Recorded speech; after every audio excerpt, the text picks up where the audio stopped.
Okay. Now, first of all, who we are at Soul. This is a cooperative that has 25 years of experience in community building. We see a world of potential by working on creating new systems. And through capacity building trajectories, we help transform organizations into resilient communities. This is not management. This is not only leadership. This is a process of transformation that we have looked and practiced with over the course of years. And it has brought us to the idea that the process of transformation has specific steps. In our experience, the first step is to develop the capacity of building trust within an organization. The second step in this process is to create hope. The third step is to bring about solidarity in our group. And the fourth step is about unity. Now, our purpose is to inspire, train, and accompany millions of people so that they contribute to a world that works for 100% of humanity. Our approach is one of capacity building that promotes unity and cooperation among people. Now, when we say 100% of humanity, we do not only mean all the 8 billion people on the planet Earth. We also mean 100% of each of us as an individual, because we are beings that have several layers, several aspects to our reality. And as you will see later when we talk about capacity building, it is a process that affects all the aspects of a human being. Oh, I have moved this.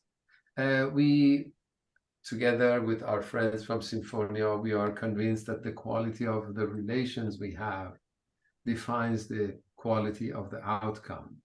Therefore, we believe that the most sustainable and constructive relations are the relations that are based on trust. In our experience, in these 25 years working with hundreds of companies, thousands of people in 14 countries and 4 continents, is that there is a way to put together the learning in something that, even though we call it a model, is not really a model, because usually models are wrong. Some of them are useful. But this captures a little bit the experience that we have had when we have been talking about trust. So here we are going to have a short video that we will watch together, and we will be discussing it afterwards if it's not a heavy load. Apparently, I'm also having load shedding on my computer. It says loading. Tahira, as a backup, maybe you want to see whether you have it on, and then if this takes too much. Yeah, I have it. I can share. Then you go ahead. I stop sharing.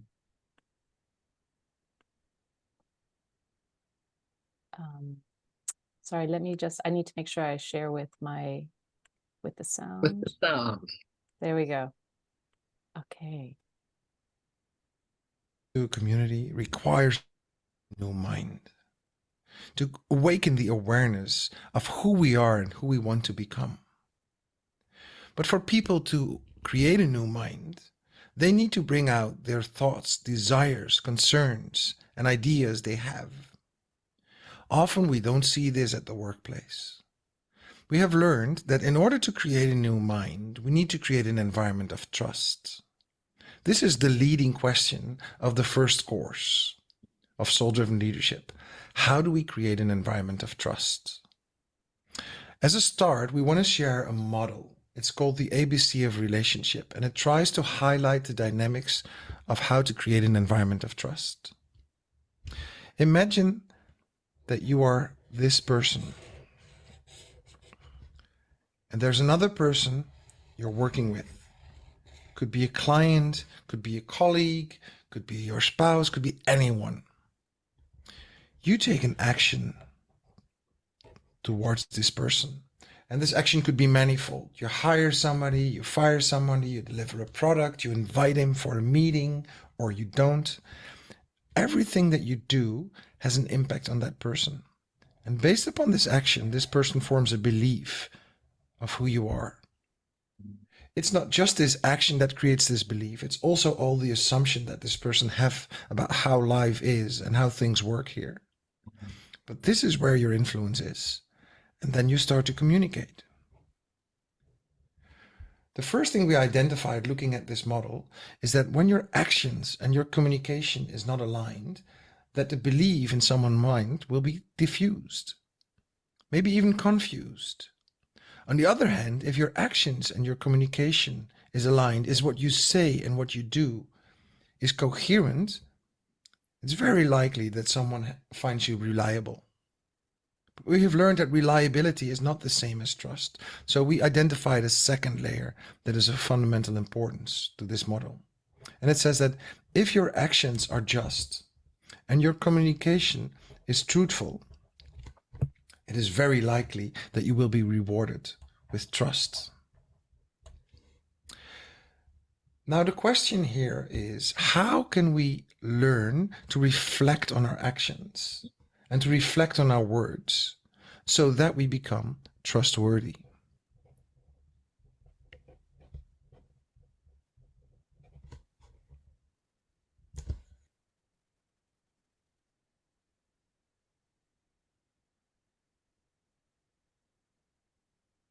Okay.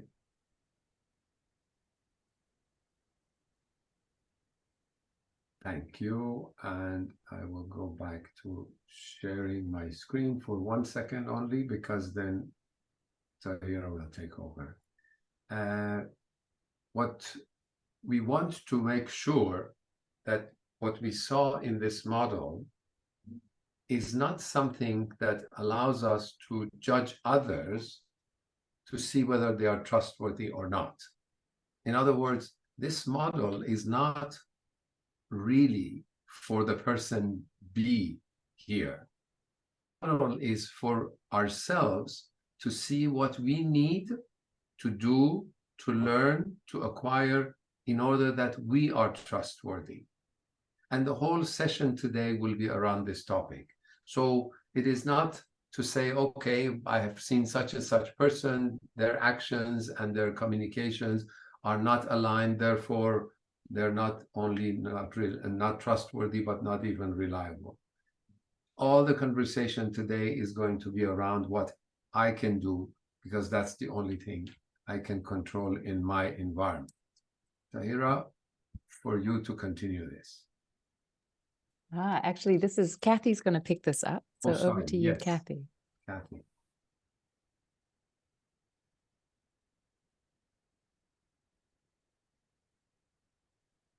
Thank you so much. Can you hear me all right? Yes.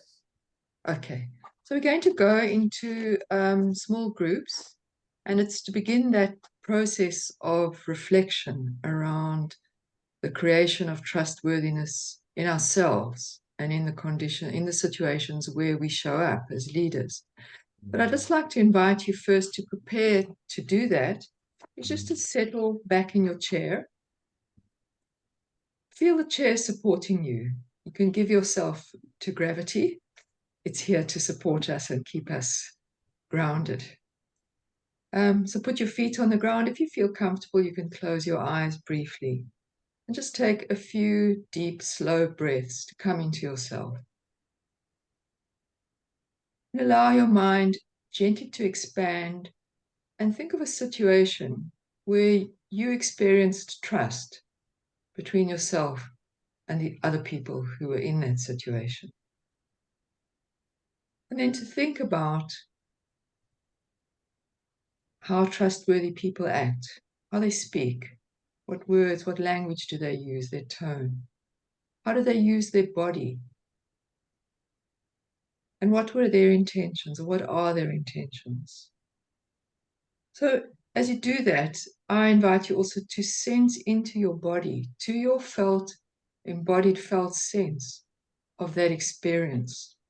What did it feel like for you to be there in that place where you experienced trust? What was going on? And now we're going to go into, after, I think I'll give you a minute to do that. And then we're going to go into small groups to talk about this. So just take a moment to take yourself to that experience.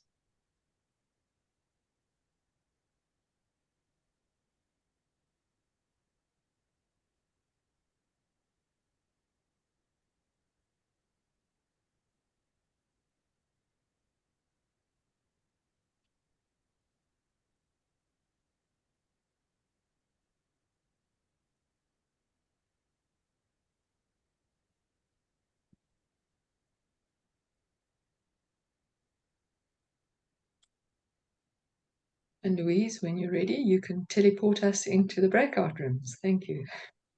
And we'll be there for 20 minutes.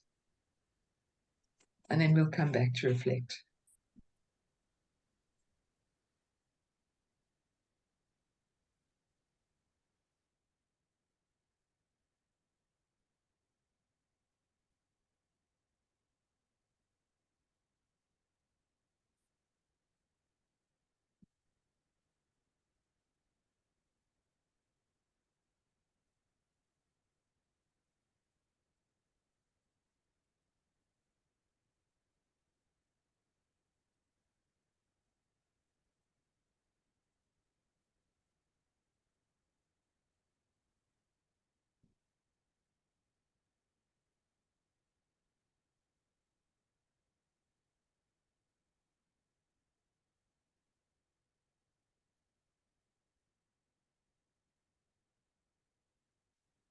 Okay.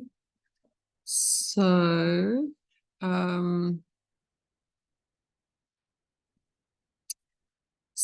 Charles, Bula, Buani, Boom, Rudolph, Janetta, Mary Jean, there are people waiting in the breakout rooms for you. Just want to check if any of you are able to accept that invitation, because otherwise we're going to have to reorganize those groups.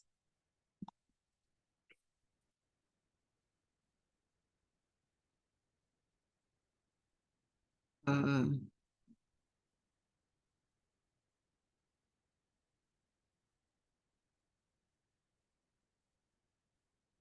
Mary Jean, you are invited to go to breakout group 11.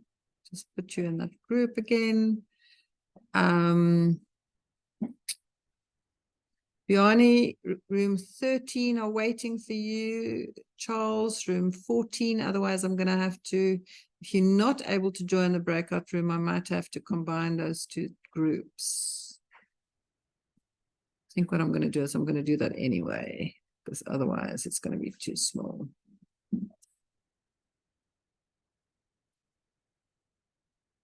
Oh, there is Lohani, sorry. Mariana, sorry, I'm now moving you around. I'm sorry.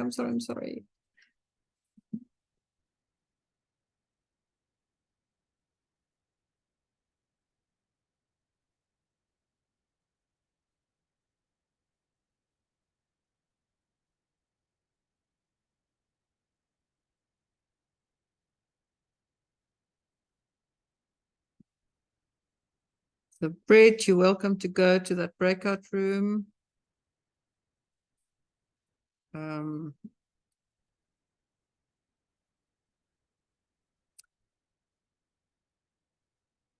Charles, are you able to go to a breakout room or not?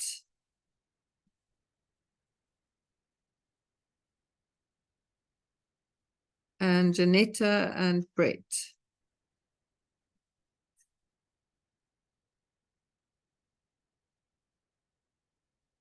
Okay, so, okay, Janetta, got that. We're going to just have to wait for you to, if you want to open your mic now, then you and I can have a conversation in the meantime. Well, we don't have to wait to go to the breakout room.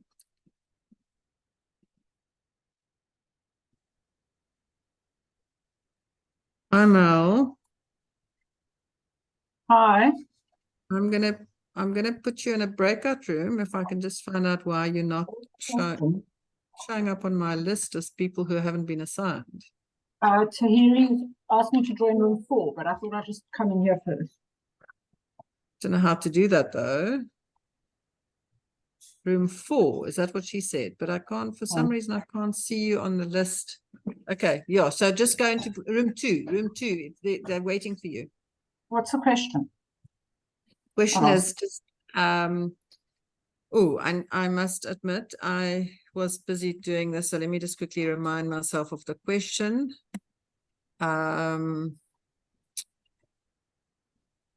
Oh, the question is, well, I'll tell you now. I want to get it in front of me.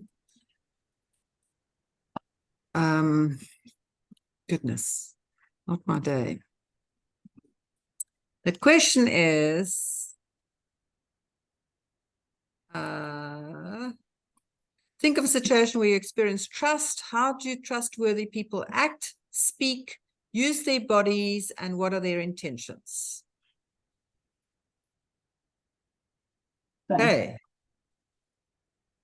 So if you could just accept that invitation. Did you get the invitation? No, My word. Okay. don't worry. I'll just hang out until the next one. It's fine. I need a breather. The problem is that there's people there who need to, the other people are missing out on your participation because they now just have 2 people in that room. I do only have 2. Okay. So if you go onto breakout rooms at the bottom, did you not get can you not see a room 2 on the email? Oh yeah. There you go. Okay. Bye. Bye.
Hi, Mary Jean.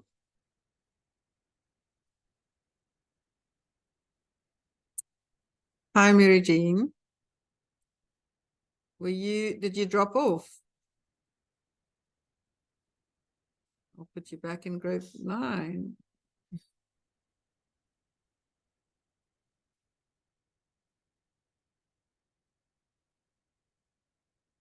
Mhm.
So we are showing up again in the room together. Yeah, so now we have some time, about 10 minutes, to just share some insights from that, or what struck you from that experience of thinking about environments where trust is present and what they look and feel like. So we can do this. Anybody want to say something now? We will also shortly have a way to do that using Slido, but we can start with just some verbal sharing. And Tahiri, that might help us to then, if we can all see each other. So if you could stop sharing for a moment, thank you. So just signal you can either raise your hand electronically or actually raise your flesh and blood hand. Or just unmute yourself and then we'll know Just that unmute yourself. Yeah, thanks, So Louise. for unmute, saying then that. we'll know. So Sue Scherer.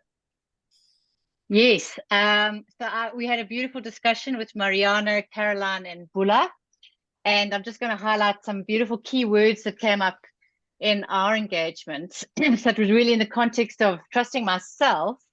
I trust myself, my skills, whether I'm going to blunt it or whatever it might be, but really just trust myself. That really does emanate, and trusting other people as well. Can't give what I haven't gotten myself, and I think that's really important. And so some of the things that showed up, particularly in the context of working with teams and what's in place when we trust the people that we work with, collaborate with, in whatever context that might be, is that we really feel that people have our backs.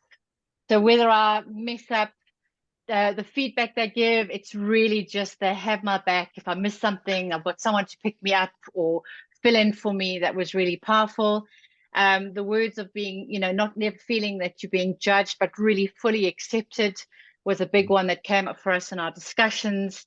And when both ourselves and other people are really in service of the greater you, whatever it might be, whatever they do, whatever they say, feedback, etc., that they're given, that was fundamentally important, and that engagements really, one felt that you were being loved and appreciated, that you really felt seen and heard and listened to.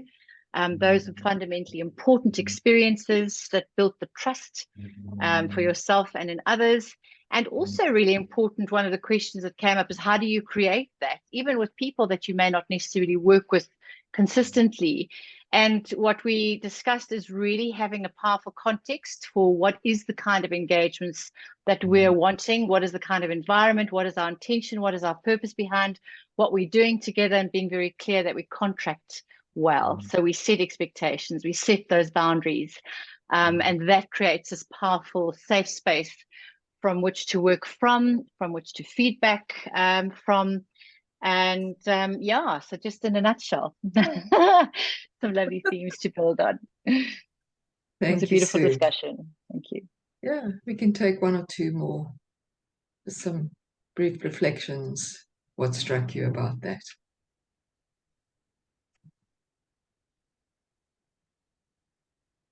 Boyo.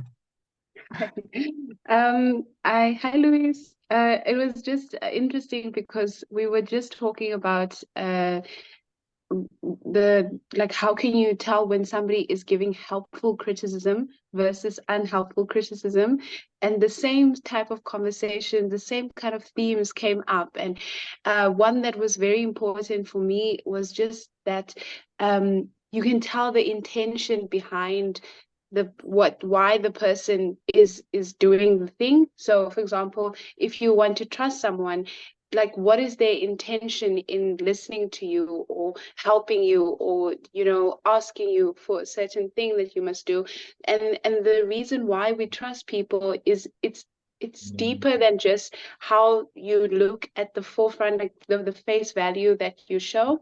It's so layered, and you actually watch the person and how they've acted in the past and the character they've shown in the past. And something that also came up was just that it's easy to put on the mask and say that you're a certain way when things are good, But in the times that you actually need somebody to be trustworthy is the difficult times, right? So, and that when the person shows their true character in a difficult situation, say, and a word that I used was like self-regulation or emotional regulation. So if you can see that this person has shown that in difficult times, they can regulate themselves and their own emotions and not lash out, you're more likely to trust them with your own weakness, with your own vulnerability.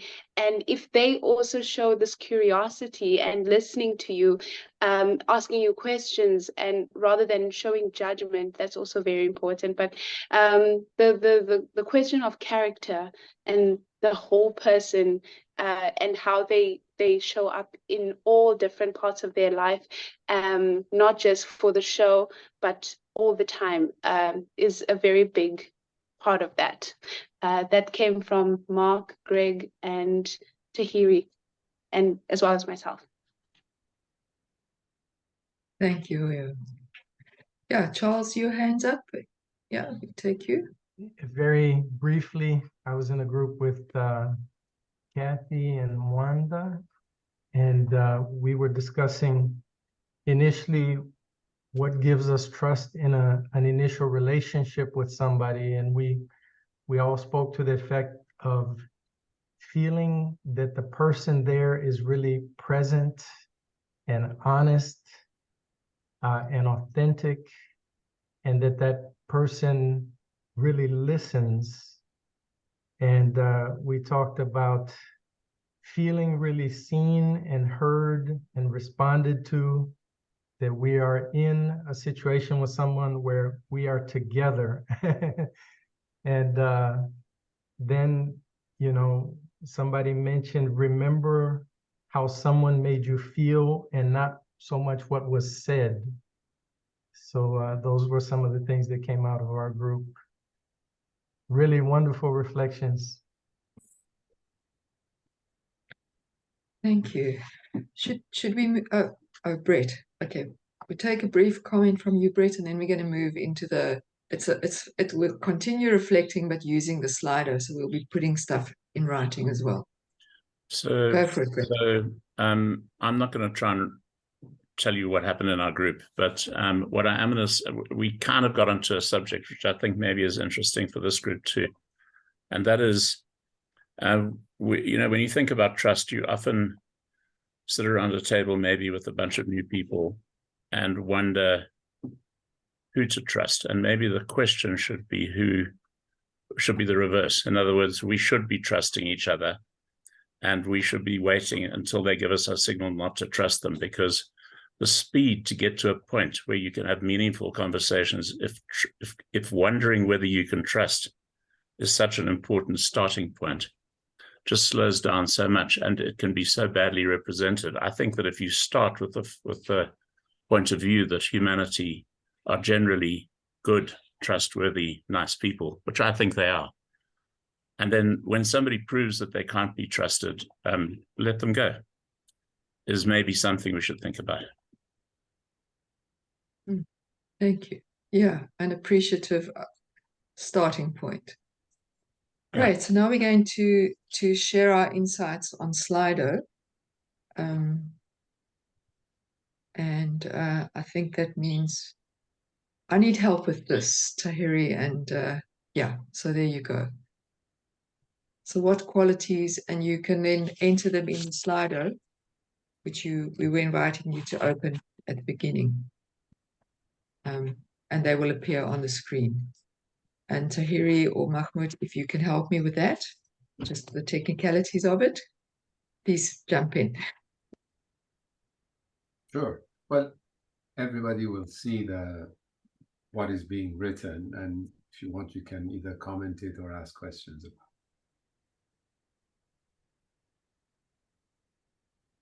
it. Yeah, so what's being highlighted here is the issue of consistency and keeping to words.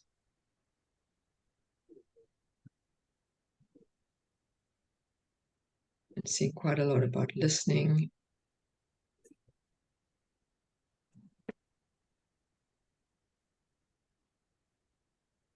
Yeah, Humility, that's come up now for the first time. I'm seeing that.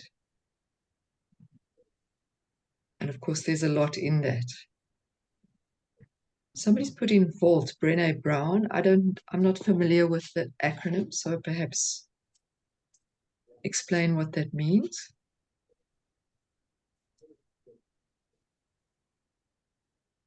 Yeah, and I'm seeing openness as well. Open bod.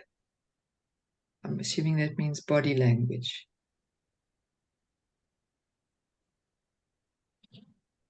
And then, yeah. So openness is actually looks like the winning, at the moment, the winning quality.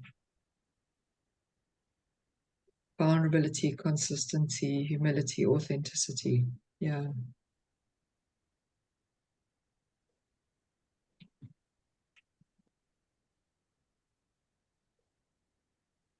Also And noticing E. this is a proactive group. We've got 27 people who have already contributed, and more are doing it now as we speak. Thank you.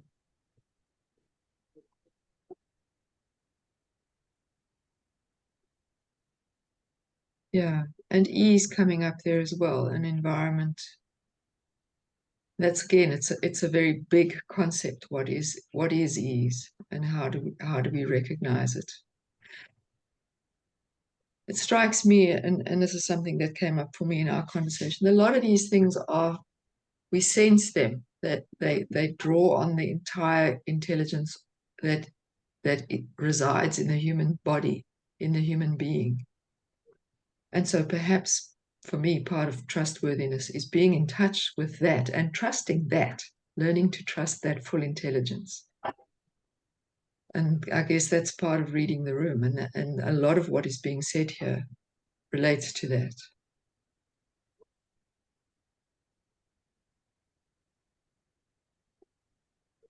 It looks like people have stopped. But yeah, so there's the picture of trustworthiness as we have been able to come to it today. So thank you so much for that. It was a wonderful experience. And I will now hand over to, I think it's Mahmoud, back to you. Yeah. I'm happy to continue. Yes. Thank you. Well, I think it has always been obvious to this group that basically any answer to our questions is existent within the members of the group. But it's true also with groups who are not so special as this one.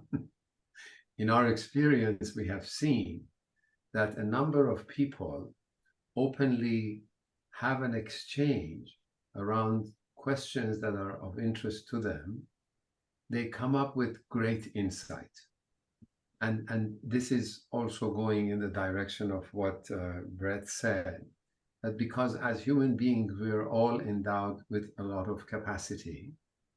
And it's only necessary to allow that capacity to express itself because it's potentially in us. And that is why what in Soul we are trying to do is not to have training courses, not to have consultancy, not to advise people what to do, but just participate in the process of capacity building. So in order to cultivate trust, what we believe is that we have to do it by working with all the potential that already exists in all human beings. And those potentials exist at different levels. I'm also sure that in this group, many people have had this experience, but just to say that this is part of the design principles that we have in the programs that we use at Soul. And that is, capacity building addresses three layers or three aspects of the capacities that we have, which are necessarily, or which must necessarily be complementary. Insights and knowledge at the level of what we want, what we need to know. Nowadays, the knowledge part of it has gone mostly into our telephones and our computers. We just Google it.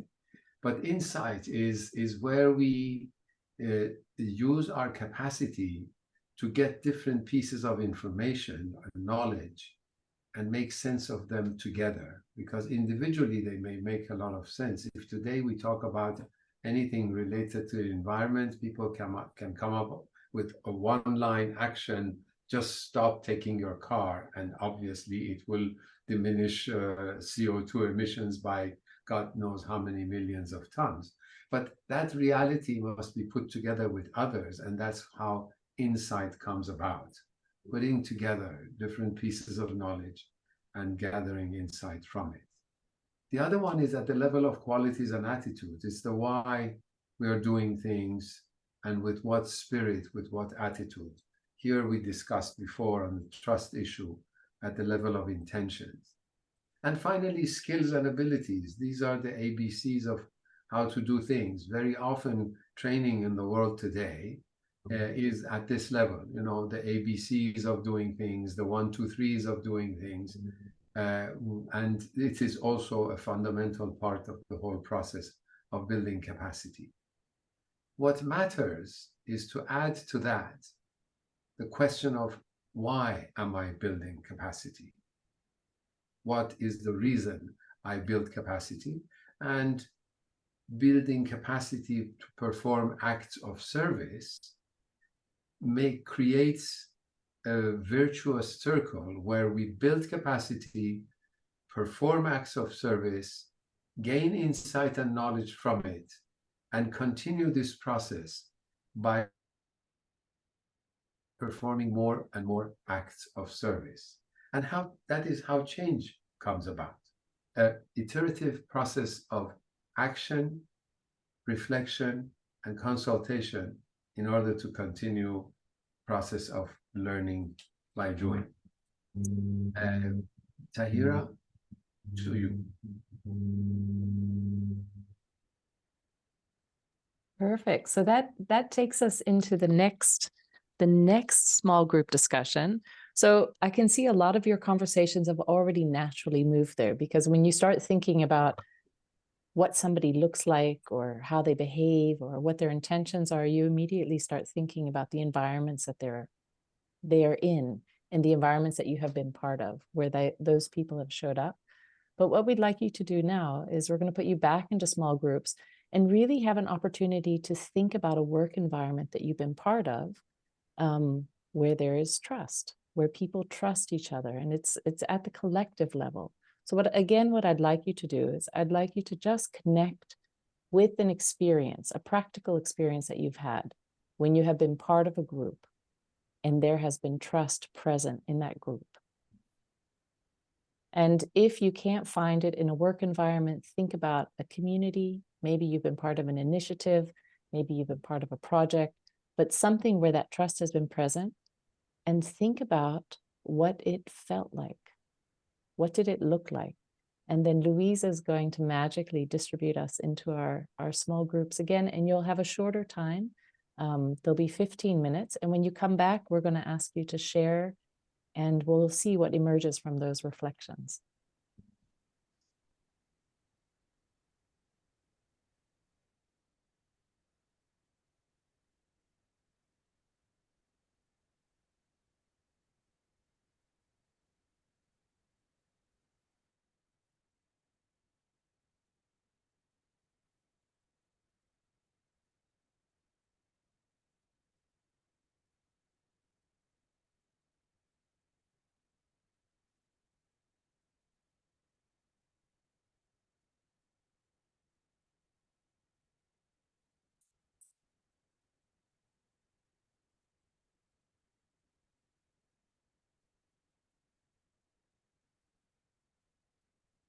So, Rudolph and Bula, are you able to join the groups or not?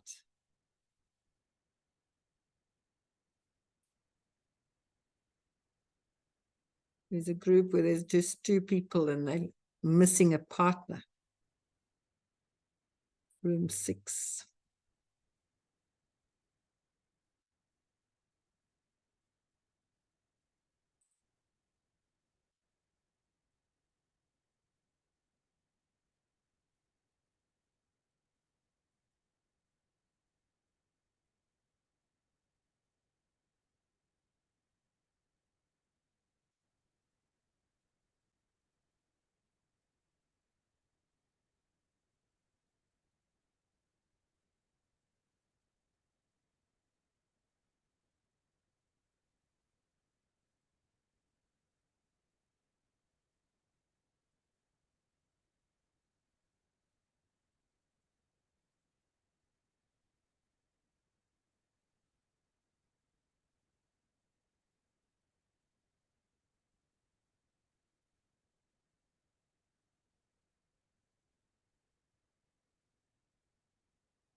Hello, Marisa and Tuani, and everybody else is joining. Hello, hello, hello.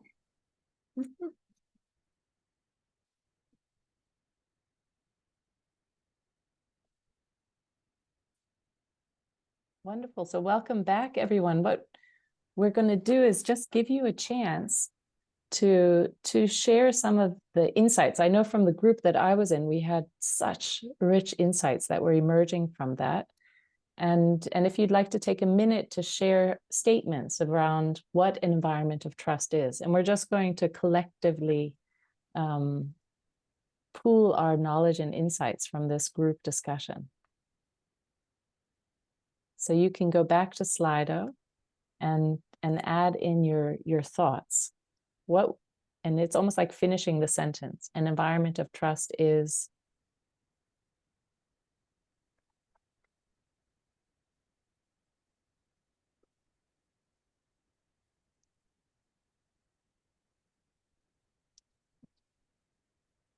tolerant of imperfection,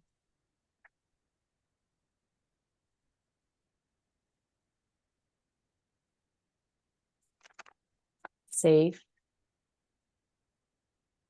It's a creative space. So something about it being generative, where there's creativity and people can engage and participate. People help each other. It's generous. There's generous, positive, respect, independence. So it's engendering a lot of freedom around the engagement of individuals, how they can show up, where people are seen and heard. There's shared responsibility. There's momentum. I like that, like a river. It's created through clear contracting, open communication, honesty, and freedom. Blameless. People are at ease and not driven by anxiety. I think one of the things that insight that came from our conversation is that there is space to learn from your mistakes, and learning becomes transparent. So as members who are part of an environment of trust can learn together instead of having to do it alone. It's human, fun, there's possibility, independence, responsibility. It's very interesting that a mistake and making a mistake is so necessary for learning, and yet it's such a high-risk activity in many organizations where there isn't trust. So we would have an environment of trust is safe, there's joy, it's collaborative. It's a very inspiring space based on these comments. And what I'm going to do, I would love to stay here that we can continue to collect, but I'm going to move to the next one in a few minutes. What I'd like to find out while we're collecting these thoughts is if there's anyone who would like to share insights that might have emerged. So we'll just take one or two people, anything that came from your group discussion that you would like to share around an environment of trust.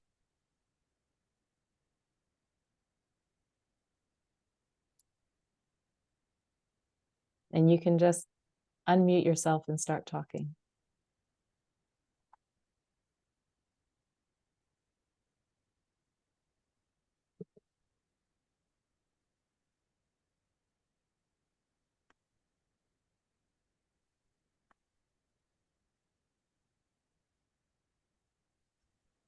We have said that if there is trust, it is constructive.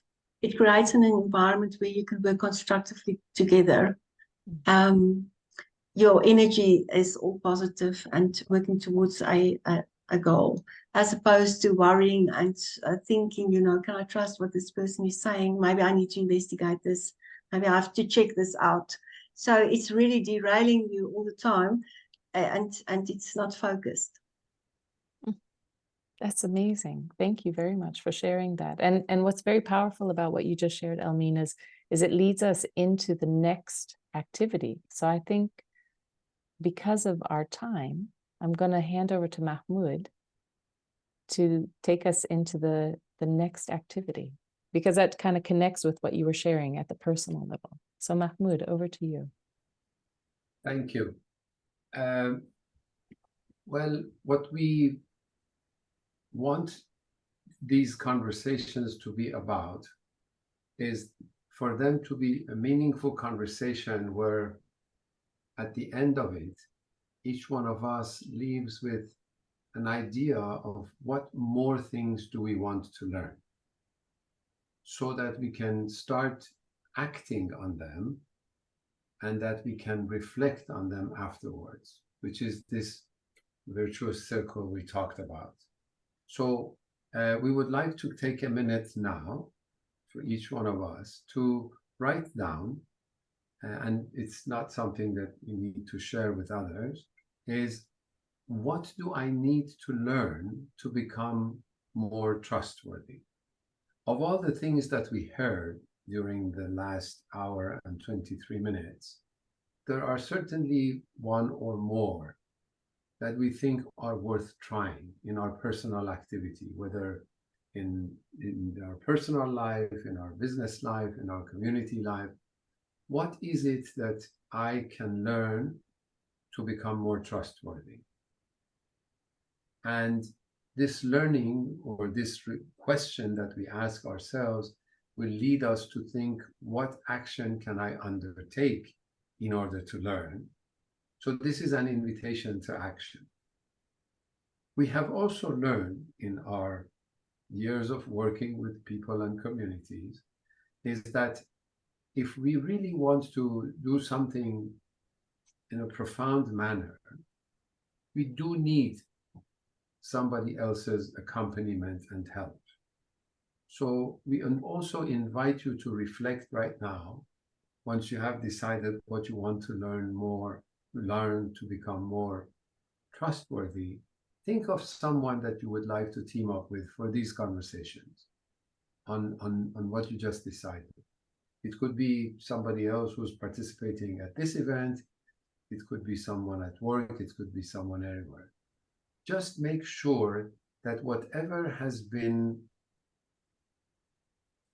waken up in this conversation can continue living with you over time. And by sharing it with someone else and reflecting with that person, you will be able to specify what action you want to undertake and start reflecting with that person about the learning of it. So I will shut up now. 2 things you would like to write down. What do I need to learn to become more trustworthy? And who can I work with on this action?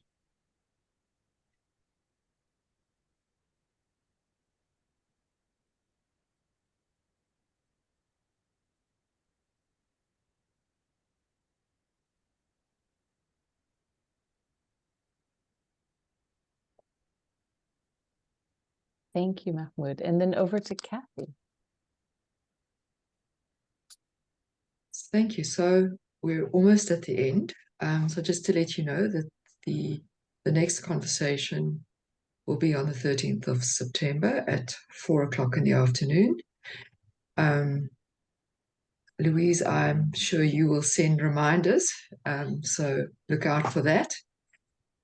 And then, yes, just to, and that will be to continue diving deep into this, and then just to remind you again about the course, that's the on-site course coming up on the 21st and 22nd of November.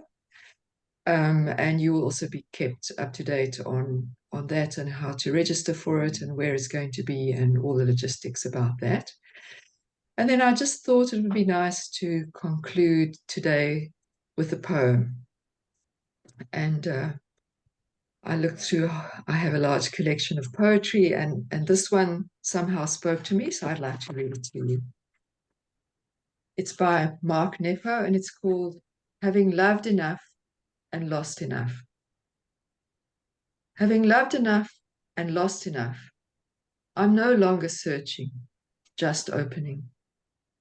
No longer trying to make sense of pain, but trying to be a soft and sturdy home in which real things can land. These are the irritations that rub into a pearl. So we can talk for a while, but then we must listen, the way rocks listen to the sea. and we can churn at all that goes wrong. But then we must lay all distractions down and water every living seed. And yes, on nights like tonight, I too feel alone. But seldom do I face it squarely enough to see that it's a door into the endless breath that has no breather, into the surf that human shells call God. Thank you so much for coming today, and have a fabulous rest of week. So I just want to say thank you, Kathy and Tahiri and Mahmoud. You have blessed us all with your beautiful holding of this space. I'm sure everybody's going home and leaving with some food for thought.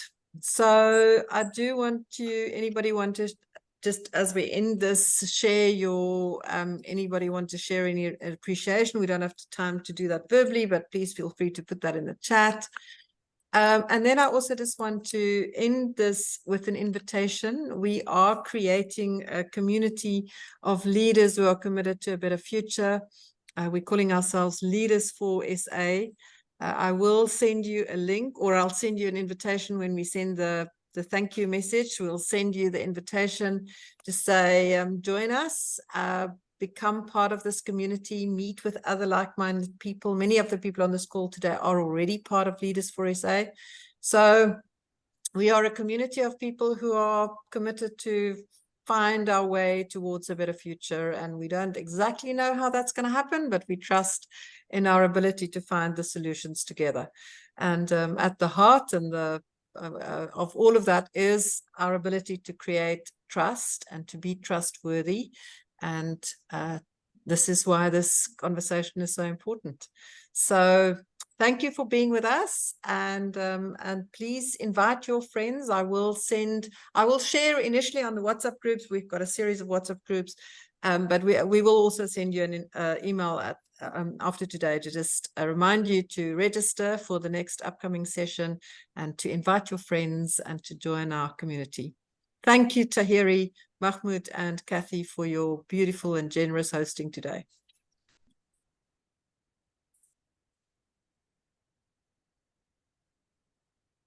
And lots of appreciation being expressed. So thank you very much, everybody. Thank you.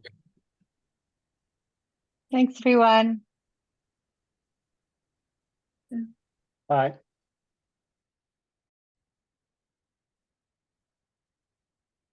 Charles, happy to have you here from Brazil. Mahmoud, Tahiri, I want to thank you, Tahiri, especially for inviting me. And Mahmoud, I stuck around because I need to do the next level of trust course. I'll get back to you. I'll get back to you. So I'm committed to the concepts already. It was really insightful for me today participating in the exercises. It was the perfect timing based on everything that's going on in the world for me. So definitely let's keep it going forward. okay. Amazing. I'll call you, Charles. Okay. You. Amazing. Bye-bye. Thank you so much for coming, Charles. Thanks, Tahiri, for the invite. I really appreciate it. Bye, Charles. Wow, beautiful. Wow. Fantastic. Yeah, that was wonderful. It was such a gentle session.